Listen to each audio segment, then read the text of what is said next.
नमस्कार। अब हम चर्चा करेंगे बंडूरा के सामाजिक अधिगम के सिद्धांत की। यह सिद्धांत सामाजिक अधिगम का सिद्धांत इसलिए भी कहा जाता है कि सामाजिक कारक को बहुत ही प्रमुखता से रखते हुए सामाजिक जो परिवेश है उसके प्रभाव का इन्होंने बहुत ही गहनता से अध्ययन किया और नियम प्रतिपादित किए।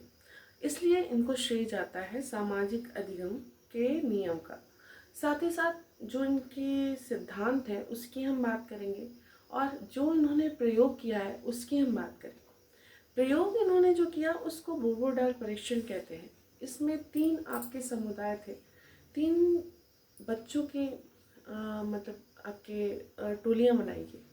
उनको एक तरह की पिक्चर दिखाई गई जिसमें एक खिलौने का पूरा कमरा है, एक व्यक्ति जाता है और एक बोबो डॉल है, उसको खूब मारता है, पीटता है, उसके ऊपर बैठ के खूब उसको मतलब आक्रामकता दिखाता है।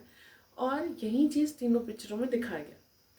पहली पिक्चर में जो दिखाया गया उसमें उसके उस व्यवहार को प्रोत्साहन दिया गया, साथ ही साथ लोगों ने उसकी प्रशंसा की उस मूवी में।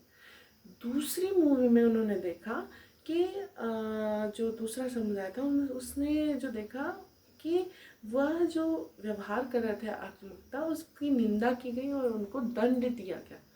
तीसरा जो आपका समुदाय था उसमें ना तो दंड दिया गया और ना ही उसकी प्रशंसा की गई। तो ये तीनों का जो व्यवहार का मतलब जो उन्होंने प्रेक्षण किया, अवलोकन किया, उसका उन पे यह प्रभाव पड़ा कि जब उनको अकेले कमरे में खिलौनों के साथ छोड़ा गया तो उन्होंने भी वही व्यवहार किया। लेकिन सबसे ज़्यादा आक्रामक व्यवहार उन लोगों ने किया जिसने वो मूवी देखी थी जिसमें उनको प्रोत्साहन दिया गया था या उनकी प्रशंसा की गई थी। और सबसे कम आक्रामक व्यवहार उन लोगों ने किया जिनमें उस मतलब जो कृत्य था उसकी निंदा की गई थी, उनको दंडित किया गया था। तो यही एक इनका एक्सपेरिमेंट था जिसमें इन्होंने पूरे सामाजिक अधिगम का सिद्धांत दिया हुआ है। इस सिद्धांत में 3 आपके कारक है: संज्ञानात्मक, व्यवहारिक एवं पर्यावरणीय या सामाजिक। संज्ञानात्मक की बात करें तो जो हमारा मानसिक पक्ष है उसको आप संज्ञानात्मक पक्ष कहेंगे। जैसे आपकी जो इच्छाएं हैं, आपका जो ज्ञान है और आपकी जो रुचि है, अभिवृत्ति है, ये सारे पक्ष आपके संज्ञानात्मक होते हैं। व्यवहार के मतलब आपका जो व्यवहार है, जिस प्रकार का आप क्रियाकलाप करते हो, उसमें आपके संज्ञानात्मक पक्षों के रूप में इच्छा, अभिवृत्ति और ज्ञान को रखा जा सकता है।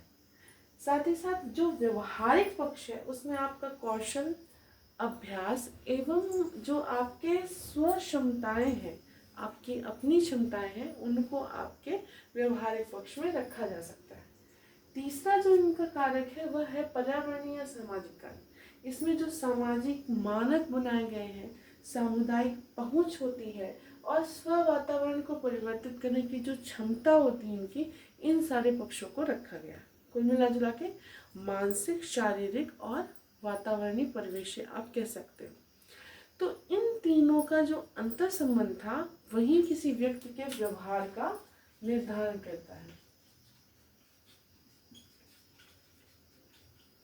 मीन्स इनका सिद्धांत कहता है कि व्यवहार निर्धारण संज्ञानात्मक, व्यवहारिक एवं परिवेशी या सामाजिक पक्षों का एक तरह से अंतर संबंध होता है। जिसमें बालक सीखता कैसे है, तो इनका सिद्धांत है प्रेक्षण का। आप प्रेक्षण को अवलोकन भी कहते हैं।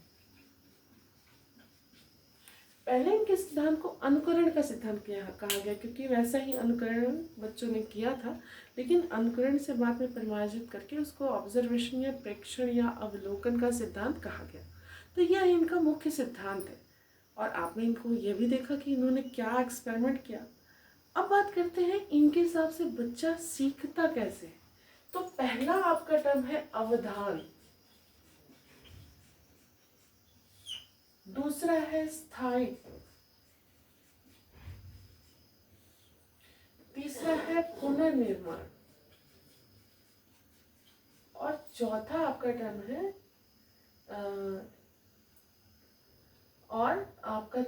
है जो है attention, retention, reproduction and motivation, मतलब अभिप्रेरणा।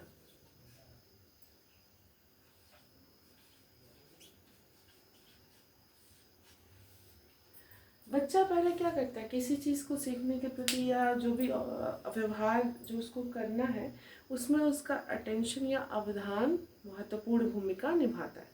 उसके बाद उसको अगर मतलब रुचि होती है उसके प्रति, और ये जो अवधान है, अवधान आपका जो संज्ञानात्मक पक्ष कहा जा सकता है, उसके प्रति जो रुचि है, विवृत्ति है, ज्ञान की इच्छा है, वो सारी चीज़ें आपकी क्या है, आपका संज्ञानात्मक तथा व्यवहारिक पक्षों का संयोग है। क्योंकि आप जो चीज़ दिमाग में रखते हैं उसको स्थायित्व करने के लिए आप उसका अभ्यास भी करेंगे, और अभ्यास कार्य आपका कौशल अभ्यास एवं स्वक्षमता में आएगा। इसके बाद जो आप पुनर्निर्माण करते हैं उसका पुनर्निर्माण, जो आप कौशल हैं उनका पुनर्निर्माण करते हैं जो आपके आउटकम्स मिल रहे हैं उसके हिसाब से, कि कैसा मतलब उसका रिस्पांस मिल रहा है आपके पर्यावरण से, उसी हिसाब से हम अपने कौशलों को चूज़ करेंगे कि हमको किस प्रकार का व्यवहार करना है। और लास्ट जो आपका टर्म और बहुत महत्वपूर्ण है जो कि आपका सामाजिक परिप्रेक्ष्य मिलता है, वह है आपका अभिप्रेरणा। मतलब यहाँ पे आपका प्योर संज्ञानात्मक कह सकते हैं, इनको संज्ञानात्मक और व्यवहारिक का पक्ष कह सकते हैं, पुनर्निर्माण को व्यवहारिक और पर्यावरणीय का संगम कह सकते हैं, और अभिप्रेरणा को पर्यावरणीय पक्ष आप कह सकते हैं। लेकिन यही जो आपको मिलेगा फिर से वापस ही कहा जाएगा आपका संज्ञानात्मक, मतलब आप मानसिक रूप से जो प्रेरित होंगे तभी आप उस व्यवहार को आत्मसात करेंगे और आगे करेंगे। कुल मिला के ये सारा आपका नियम इन तीनों के बीच में साइकिल के हिसाब से घूमता रहता है। अवधान मतलब किसी चीज़ के प्रति अटेंशन, हम देख रहे हैं जैसे मूवी देख रहे थे, वो स्थायित्व, बार बार देखते हैं कि वो चीज़ मतलब किस प्रकार का व्यवहार कर रहा है, उसके साथ आक्रामकता का व्यवहार कर रहा है। फिर उसका पुनर्निर्माण, मतलब जब हम वापस उनको उस परिस्थिति में रखते हैं तो उसी प्रकार का व्यवहार करते हैं, लेकिन जो मोटिवेशन होता है उस हिसाब से करते हैं। मतलब जो जिनको उसको चीज़ को पॉजिटिवली प्रेज किया गया वो ज़्यादा आक्रामकता का व्यवहार करते हैं, और जिनको निगेटिवली उनको रिस्पांस मिला वो सबसे कम आपका वैसा व्यवहार करते हैं, और जिनको कोई नहीं मिला वो बीच का व्यवहार करते हैं। कुल मिला जुला के जो आपका बंडोरा का सिद्धांत है, इसको अवलोकन का या ऑब्जर्वेशन का सिद्धांत कहते हैं।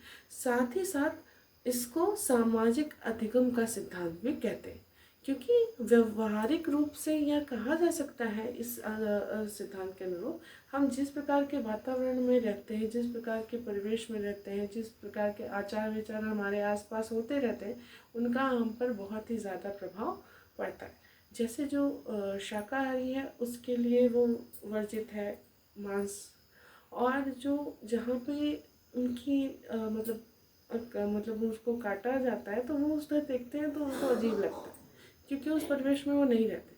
लेकिन जो मांसाहारी व्यक्ति है वह उसके प्रति उतना ही आक्रामक रह सकता है कि क्योंकि वह उस चीज़ का सेवन करता है तो उसको लगता है कि नहीं कटेगा फिर हमको मिलेगा, तो वो ऐसे ही आक्रामकता धीरे धीरे उसकी मनुष्यों के प्रति भी आ सकती है। तो इस सिद्धांत के हिसाब से अगर हम देखें तो जो हम सामाजिक परिवेश में रहते हैं उसी हिसाब से हमारा व्यवहार होता है, और वह व्यवहार ऑब्जर्वेशन डिसाइड करता है, प्रेक्षण डिसाइड करता है। जिस प्रकार के दृश्य हमारे सामने आएंगे हमारे आसपास के, उसी हिसाब से हम भी अपना व्यवहार करेंगे, बशर्ते उसकी अभिप्रेरणा क्या है ये भी देखने की बात है कि अगर पॉजिटिव है तो वो उस व्यवहार को और उच्च रूप से करेंगे, और निगेटिव है तो हाँ एक बार हो रहा है तो हम करेंगे तो ज़रूर। जैसे किसी के घर में सभी लोग मतलब अगर परिवार के साथ रहते हैं एक साथ, उसमें कोई व्यक्ति ड्रिंक करता है, तो ड्रिंक करता है तो पॉसिबिलिटी ये होती है कि उसके घर में कोई और भी ड्रिंक कर सकता है, क्योंकि बच्चा भी देख रहा है उसको, वो भी उसके भी दिमाग में जा रहा है।